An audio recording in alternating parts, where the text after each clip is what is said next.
미영아, 내가 너한테 이런 부탁을 해도 되겠니? 시어머니의 떨리는 목소리가 거실에 울렸을 때 저는 설마 했습니다. 평소 당당하고 강인하셨던 어머니가 이렇게 초라한 모습을 보이신 건 처음이었거든요. 결혼한 지 2년이 지났지만 시어머니와의 관계는 그리 나쁘지 않았습니다. 물론 완벽하지는 않았지만 적어도 서로를 존중하며 지내왔죠. 남편 준호도 중간에서 균형을 잘 맞춰주는 편이었고 저 역시 어머니를 친어머니처럼 생각하려 노력했어요. 그런데 그날 오후 갑작스럽게 찾아오신 시어머니의 표정은 평소와 달랐습니다. 눈가가 빨갛게 부어 있었고 손도 미세하게 떨리고 계셨죠. 뭔가 큰일이 생겼다는 걸 직감할 수 있었어요. 어머니, 무슨 일이세요? 어디 아프신 건 아니죠? 저는 급히 물을 따라드리며 걱정스럽게 물었습니다. 시어머니는 찻잔을 두 손으로 꼭 잡고 계시더니 한참을 망설이시다가 입을 여셨어요. 사실은 말이야, 아버지 사업이 어려워졌단다. 거래처에서 갑자기 계약을 파기했는데 이미 재료비며 인건비며 다 지출한 상태라서 시아버지는 작은 건설업체를 운영하고 계셨습니다. 그리 큰 규모는 아니었지만 지역에서는 꽤 알려진 업체였죠. 그런데 최근 경기가 어려워지면서 많은 건설업체들이 힘들어하고 있다는 얘기는 들었어요. 얼마나 필요하신데요? 저는 조심스럽게 물었습니다.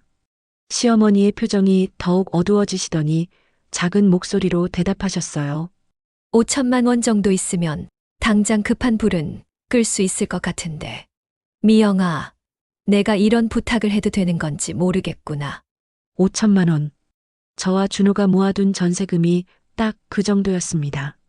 내년에 전세 계약이 만료되면 그 돈으로 조금 더 넓은 곳으로 이사할 계획이었는데요. 하지만 시어머니의 절망적인 표정을 보니 다른 선택의 여지가 없었습니다. 가족이 어려울 때 도와주지 않으면 언제 도와준다는 말인가요? 더구나 그동안 시어머니께서 저희에게 베풀어 주신 것들을 생각하면 이 정도는 당연한 일이라는 생각이 들었어요. 어머니, 걱정하지 마세요. 저희가 모아둔 돈이 있으니까 드릴게요. 정말이니? 미영아, 어머니가 꼭 갚을게. 몇 개월만 기다려주면 반드시 갚을 테니까. 시어머니의 눈에 눈물이 글썽였습니다. 그 모습을 보니 제 마음도 찡해졌어요.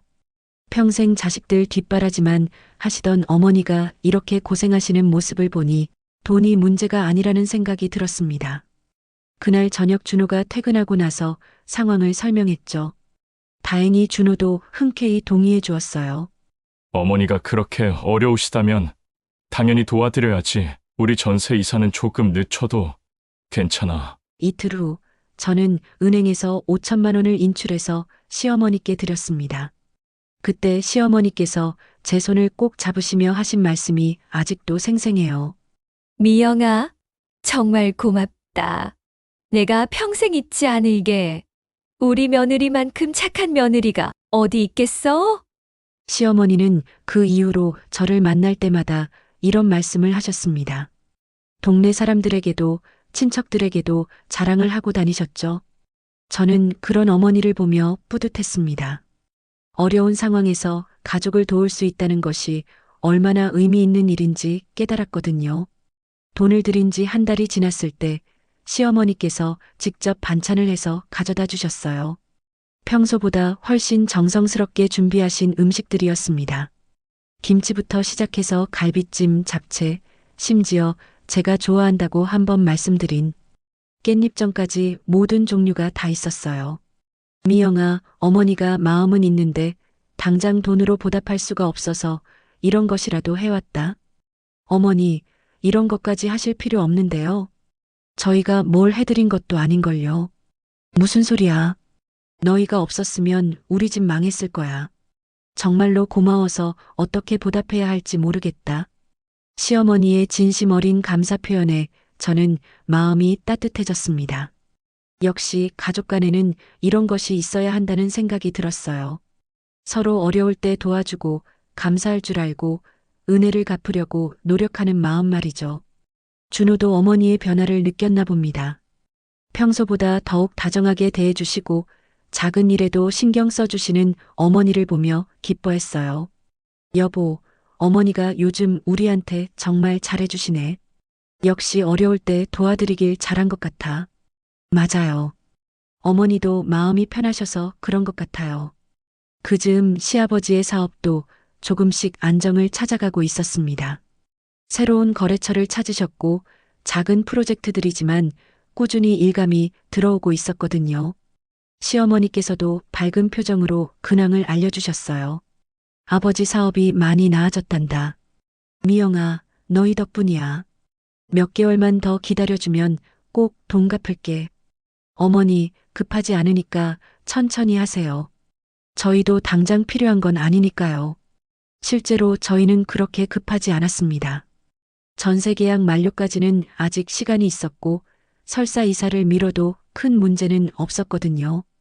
오히려 시어머니께서 스트레스 받지 않으셨으면 하는 마음이 더 컸어요.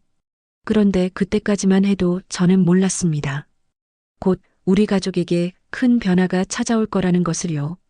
신우 은희가 결혼을 앞두고 있다는 소식이 들려온 것도 그 무렵이었습니다. 의사와 만나고 있다는 얘기는 들었지만 이렇게 빨리 결혼까지 하게 될 줄은 몰랐어요. 우리 은희가 드디어 좋은 사람 만나서 결혼하게 됐어. 상대방도 의사고 집안도 괜찮고 뭐 하나 빠지는 게 없더라. 시어머니의 목소리에는 딸에 대한 자랑과 기쁨이 가득했습니다. 저도 진심으로 축하해드렸어요. 은희 언니는 35이 넘도록 결혼을 미뤄왔었는데 드디어 좋은 인연을 만나게 된 거니까요. 그때만 해도 이 결혼이 제 인생을 송두리째 바꿔놓을 거라고는 꿈에도 생각하지 못했습니다. 언니, 나 집 사려고 하는데 어머니가 도와주신대. 은희 언니의 목소리에는 들뜬 기분이 역력했습니다. 결혼을 앞두고 신혼집을 마련한다는 소식에 저도 덩달아 기뻤어요. 하지만 곧 이상한 느낌이 들었습니다. 시어머니께서 도와주신다고? 얼마 전까지만 해도 저희 돈을 빌려 쓰실 정도로 어려우셨는데요? 어머니가 도와주신다고요? 그런데 요즘 되게 어려우시다고 들었는데. 아, 그거? 이제 많이 나아지셨어. 게다가 딸 결혼시키는데 집 한 채 정도는 마련해줘야 하지 않겠어? 어머니가 그러시더라고. 뭔가 석연치 않았지만 굳이 깊이 파고들 필요는 없다고 생각했습니다. 시아버지 사업이 정말 좋아지셨을 수도 있고 제가 모르는 다른 수입원이 있을 수도 있잖아요. 며칠 후 가족 모임이 있었습니다. 은희 언니의 결혼을 축하하고 집 구매건을 논의하기 위해서였죠. 저와 준호도 참석했는데 그 자리에서 구체적인 계획을 들을 수 있었어요. 은희 신혼집으로 강남 쪽 아파트를 알아보고 있어. 요즘 집값이 워낙 비싸니까 8억 정도는 각오해야 할 것 같더라. 시아버지의 말씀에 저는 깜짝 놀랐습니다. 8억이라니요. 제가 드린 돈이 5천만 원인데 그 돈으로 어떻게 8억짜리 집을 사신다는 건지 이해가 안 갔어요. 아버지, 그런데 그 많은 돈을 어떻게 마련하시려고요? 준호가 조심스럽게 물었습니다. 시아버지는 잠시 시어머니와 눈빛을 주고받더니 대답하셨어요. 사업이 많이 좋아져서 여유가 생겼고 은희 엄마가 모아둔 돈도 있고 또 대출도 좀 받으면 될 것 같아. 시어머니도 거들어 말씀하셨습니다. 딸 하나 시집 보내는데 이 정도는 해줘야지. 우리가 지금까지 은희를 위해 뭘 해준 게 있다고. 그 말을 들으며 저는 묘한 기분이 들었습니다. 물론 부모가 자식을 위해 희생하는 것은 당연한 일이죠. 하지만 얼마 전까지만 해도 제 돈을 빌려 쓰시던 분들이 갑자기 8억짜리 집을 사신다니 뭔가 앞뒤가 맞지 않는 것 같았어요. 어머니, 그런데 저희가 드린 돈은 언제쯤 받을 수 있을까요? 내년에 전세 계약이 만료되는데. 저는 조심스럽게 물어봤습니다. 시어머니의 표정이 순간 굳어지더니 이내 미소를 지으며 대답하셨어요. 아, 그거 말이야. 은희 집 사는 거 끝나고 나서 바로 줄게. 지금은 돈이 묶여 있어서 어쩔 수 없거든. 아, 그렇군요. 알겠습니다. 저는 더 이상 묻지 않았습니다. 가족 앞에서 돈 얘기를 계속하는 것도 그렇고 시어머니께서 약속하신 것이니 믿어보기로 했어요.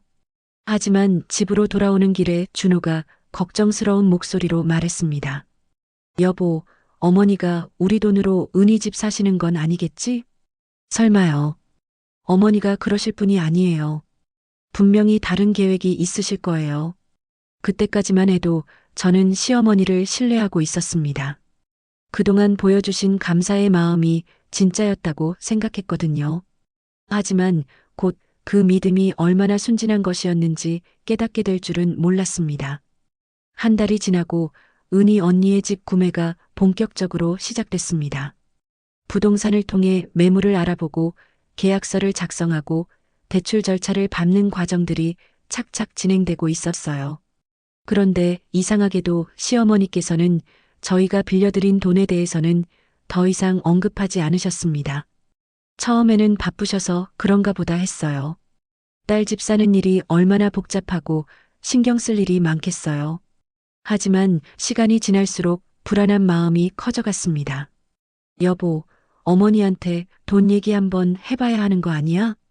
우리 전세 계약 만료까지 이제 5달밖에 안 남았어. 준호의 말이 맞았습니다. 미리미리 계획을 세워야 새 집도 알아볼 수 있고 이사 준비도 할 수 있잖아요. 더 미룰 수는 없었어요. 그래서 저는 용기를 내어 시어머니께 전화를 드렸습니다. 어머니, 안녕하세요. 요즘 바쁘시죠? 아, 미영아. 응, 은희 집 때문에 정신이 없어. 어머니, 실례가 안 된다면 저희가 빌려드린 돈 얘기 좀 할 수 있을까요? 저희도 이사 계획을 세워야 해서요. 전화 너머로 잠시 침묵이 흘렀습니다. 그러더니 시어머니의 목소리가 들려왔는데 예전과는 확연히 달랐어요. 미영아, 지금 당장은 좀 어려울 것 같아. 은희 집 계약하느라 돈이 다 묶여 있거든. 그런데 어머니, 처음에 몇 개월 후에 갚으신다고 하셨잖아요. 벌써 2달이 지났는데. 그때는 그렇게 생각했는데 상황이 바뀌었어. 은희 집값이 생각보다 많이 나와서 말이야.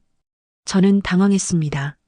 시어머니의 태도가 완전히 달라져 있었거든요. 예전에 그 감사하는 모습은 온데간데였고 마치 제가 무리한 요구를 하는 것처럼 말씀하시는 거예요. 어머니, 그렇다면 언제쯤 가능하실까요? 저희도 계획을 세워야 해서요. 미영아, 너도 이해해줘야지. 딸 시집 보내는 일이 얼마나 중요한지 알잖아. 조금만 더 기다려주면 안 되겠니? 시어머니의 말에는 짜증이 섞여 있었습니다. 마치 제가 이기적인 요구를 하고 있다는 듯한 말투였어요. 저는 어이가 없었지만 참았습니다. 알겠습니다, 어머니. 하지만 저희도 상황이 있으니까 너무 늦지는 말아주세요. 전화를 끊고 나서 저는 한동안 말이 나오지 않았습니다. 준호에게 상황을 설명했더니 준호도 당황하더군요. 이상하네. 어머니가 그러실 분이 아닌데. 분명히 다른 사정이 있으실 거야. 하지만 며칠 후 더 충격적인 소식을 들었습니다. 시동생 민수가 우연히 흘린 말에서였어요. 형수, 누나 신혼집 정말 좋더라. 어머니가 현금으로 확 치르시니까 계약도 금방 끝났어. 현금으로요?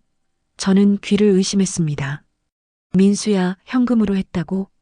응, 어머니가 그러시더라. 대출 이자 내기 싫어서 현금으로 확 치르신다고. 누나도 깜짝 놀랐대. 그 순간 머리가 하얘졌습니다. 대출을 받는다고 하시더니 현금으로 계약을 하셨다고요? 그럼 제 돈은 어디에 쓰신 건가요? 그날 밤 잠을 이룰 수 없었습니다.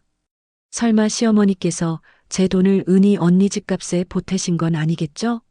아무리 생각해도 그럴 리는 없을 것 같았어요. 하지만 상황이 너무 이상했습니다. 은희 언니의 집 계약이 완료된 지 일주일 후 저는 다시 시어머니께 연락을 드렸습니다. 이번에는 더 이상 미룰 수 없다는 마음으로 단호하게 말씀드렸어요. 어머니, 저희 전세 계약 만료가 이제 석 달밖에 안 남았어요. 새 집을 알아봐야 하는데 돈이 없으면 어떻게 해요? 미영아, 미안한데 아직은 좀 어려워. 은희 집 사느라 정말 한 푼도 안 남았거든. 시어머니의 대답은 예상했던 것과 다를 게 없었습니다. 하지만 이번에는 그냥 넘어갈 수 없었어요. 어머니, 그런데 민수한테 들었는데 현금으로 계약하셨다면서요? 처음에는 대출 받으신다고 하셨잖아요. 전화 너머로 시어머니가 당황하는 기색이 느껴졌습니다. 잠시 침묵이 흐른 후 대답이 들려왔어요. 아, 그게 말이야. 마침 아버지 사업에서 큰 계약이 성사돼서 목돈이 들어온 거야. 그래서 급하게 현금으로 한 거고. 그럼 그 돈으로 저희 돈부터 갚아주시면 안 돼요? 저희가 먼저 빌려드린 거잖아요. 미영아, 너 지금 뭐 하는 거야? 시어머니한테 돈 독촉하는 거야? 시어머니의 목소리가 갑자기 날카로워졌습니다. 저는 깜짝 놀랐어요. 정당한 요구를 하는 건데 왜 이렇게 화를 내시는 건가요? 어머니, 독촉이 아니라 저희도 상황이. 상황? 뭔 상황이야? 너네 아직 젊으니까 어떻게든 될 거 아냐. 우리 은희는 35이야. 이번 기회 놓치면 언제 또 집을 살 수 있겠어? 저는 말문이 막혔습니다. 저희도 어려운 상황인데 나이가 젊다는 이유로 참아야 한다는 건가요? 어머니, 하지만 약속은 지키셔야죠. 처음에 몇 개월 후에 갚으신다고 하셨잖아요. 약속? 가족끼리 무슨 약속이야? 미영아, 너 결혼하고 마음이 많이 변했구나. 예전엔 그런 애가 아니었는데. 시어머니의 말에 저는 분노가 치밀어 올랐습니다. 제가 변한 게 아니라 어머니께서 변하신 거잖아요. 돈을 빌릴 때는 그렇게 고마워하시더니 이제는 마치 제가 이상한 사람인 것처럼 몰아가시는 거예요. 어머니, 저는 변한 게 없어요. 그냥 약속을 지켜달라는 거예요. 미영아, 어머니가 지금 딸 시집 보내느라 얼마나 바쁜지 알아? 그런 상황에서 돈 얘기만 하면 어머니 기분이 어떻겠어? 저는 더 이상 할 말이 없었습니다. 제가 잘못된 건가요? 빌려준 돈을 돌려달라고 하는 게 그렇게 이상한 일인가요? 그날 밤 준호와 진지하게 대화를 나눴습니다. 여보, 어머니가 우리 돈을 은희 언니 집에 보태신 것 같아. 설마 그러시겠어? 어머니가 그럴 뿐이 아닌데. 하지만 상황을 봐. 처음에는 대출 받는다고 하시더니 갑자기 현금으로 계약하셨고 우리 돈은 계속 못 갚으신다고 하시고 준호도 점점 심각한 표정이 되었습니다. 아무리 생각해봐도 앞뒤가 맞지 않는 상황이었거든요. 그럼 어떻게 하지? 아버지한테 직접 여쭤볼까? 그러기엔 너무 가족관계가 틀어질 것 같아. 조금만 더 기다려보자. 하지만 기다릴 시간이 많지 않았습니다. 전세 계약 만료일은 점점 다가오고 있었고 새 집을 구할 돈은 여전히 시어머니께 묶여 있었으니까요. 전세 계약 만료까지 2달이 남았을 때 시어머니께서 갑자기 집으로 찾아오셨습니다. 평소와 달리 표정이 심각했고 뭔가 할 말이 있다는 듯한 모습이었어요. 미영아, 어머니가 할 말이 있어서 왔다. 거실에 앉으신 시어머니의 표정을 보니 불안한 마음이 들었습니다. 좋은 소식은 아닐 것 같았거든요. 어머니, 무슨 말씀이세요? 솔직히 말할게. 어머니가 지금 돈이 정말 없어. 은희 집 사느라 모든 돈을 다 썼거든. 그럼 저희 돈은 언제 받을 수 있는 건가요? 그게 말이야, 당분간은 어려울 것 같아. 당분간이라니요. 저는 어이가 없었습니다. 어머니, 당분간이 얼마나 되는 건데요? 저희 전세 계약이 곧 만료돼요. 미영아, 그래서 하는 말인데 너희들이 좀 알아서 해봐. 아직 젊으니까 방법이 있을 거 아냐. 시어머니의 말에 저는 경악했습니다. 시어머니 돈을 빌려가신 건 저희인데 저희 보고 알아서 하라고요? 어머니, 그게 무슨 말씀이세요? 저희가 전세금을 어머니께 빌려드린 거잖아요. 빌려줬다고? 미영아, 가족끼리 무슨 빌려주고 받고가 있어? 어머니가 어려울 때 도와준 거지. 저는 귀를 의심했습니다. 분명히 처음에는 꼭 갚겠다고 하셨잖아요. 그런데 이제는 가족이니까 도와주는 게 당연하다고 하시는 거예요? 어머니, 처음에 분명히 갚으신다고 하셨잖아요. 제가 녹음한 것도 있어요. 녹음? 미영아, 너 시어머니 말을 녹음했다고? 시어머니의 목소리가 차갑게 식었습니다. 마치 제가 엄청난 잘못을 한 것처럼 말씀하시는 거예요. 어머니께서 약속하신 건데 당연히 기록해둬야죠. 미영아, 너 정말 많이 변했구나. 시어머니를 믿지도 못하고 녹음까지 하고 믿지 못해서가 아니라 혹시 모를 상황에 대비한 거예요. 그때 준호가 퇴근해서 들어왔습니다. 집안 분위기가 심상치 않다는 걸 금방 눈치챈 모양이더군요. 어머니, 어떻게 오셨어요? 준호야, 너희 마누라 말 좀 해라. 어머니한테 돈 달라고 난리야. 준호가 저를 바라보더니 상황을 파악했나 봅니다. 어머니, 저희가 빌려드린 돈 얘기하는 거죠? 빌려줬다는 게 아니라 어머니 어려울 때 도와준 거잖아. 가족끼리 그런 것도 못 해주나? 어머니, 하지만 처음에 갚으신다고 하셨잖아요. 준호야, 너마저 그런 소리 하면 어머니가 얼마나 서운하겠어? 시어머니께서 눈물까지 글썽이시는 모습을 보니 준호도 당황하는 것 같았습니다. 하지만 저는 더 이상 물러설 수 없었어요. 어머니, 저희도 당장 이사를 해야 하는 상황이에요. 돈이 없으면 어떻게 해요? 그럼 너희들이 대출을 받든지 해라. 어머니가 왜 책임져야 해? 시어머니의 말에 저는 완전히 넋이 나갔습니다. 책임져야 한다고요? 빌린 돈을 갚는 게 책임이 아니라 당연한 일이잖아요. 어머니, 그렇게 말씀하시면 안 되죠. 저희 돈으로 은희 언니 집 사신 거 아니에요? 뭐라고? 미영아, 너 지금 어머니를 도둑놈 취급하는 거야? 그런 게 아니라. 아니긴 뭐가 아니야. 어머니가 너희 돈 훔쳐갔다는 소리잖아. 시어머니께서 갑자기 소리를 지르시며 일어나셨습니다. 미영아, 너 같은 며느리는 처음 봐. 이 집에서 당장 나가. 나가라고요? 어머니, 그게 무슨 말씀이에요? 저는 시어머니의 갑작스러운 말에 당황했습니다. 하지만 동시에 분노가 치솟아 올랐어요. 이제 정말 한계였습니다. 어머니, 저희 돈 가져가 놓고 저희더러 나가라고요? 돈? 무슨 돈? 어머니가 언제 너희 돈을 가져갔다고 했어? 시어머니의 뻔뻔한 태도에 저는 더 이상 참을 수 없었습니다. 그래서 제가 준비해둔 것을 꺼내 들었어요. 어머니, 증거가 다 있어요. 저는 휴대폰을 꺼내 녹음 파일을 재생했습니다. 시어머니께서 처음에 돈을 빌리실 때 하신 말씀이 그대로 흘러나왔어요. 미영아, 어머니가 꼭 갚을게. 몇 개월만 기다려주면 반드시 갚을 테니까. 시어머니의 얼굴이 순간 굳어졌습니다. 하지만 곧 억지를 부리며 말씀하셨어요. 그게 뭐 어쨌다고? 상황이 바뀐 거야. 상황이 바뀌었다고요? 어머니께서 저희 돈으로 은희 언니 집 사신 거잖아요. 무슨 근거로 그런 소리를 해? 저는 가방에서 서류를 꺼냈습니다. 지난 며칠 동안 준비한 자료들이었어요. 어머니, 이건 은희 언니 집 계약서예요. 계약일이랑 저희가 돈 들인 날짜를 보세요. 그리고 이건 시아버지 회사 재무제표고요. 시아버지 회사 재무 상황을 알아본 결과 시어머니께서 말씀하신 대로 큰 계약이 성사된 적이 없었습니다. 오히려 여전히 어려운 상황이었어요. 미영아, 너 어떻게 우리 회사 자료를? 공개된 자료라 누구나 볼 수 있어요. 어머니, 거짓말하시면 안 되죠. 준호도 놀란 표정으로 서류를 들여다보더니 시어머니를 바라봤습니다.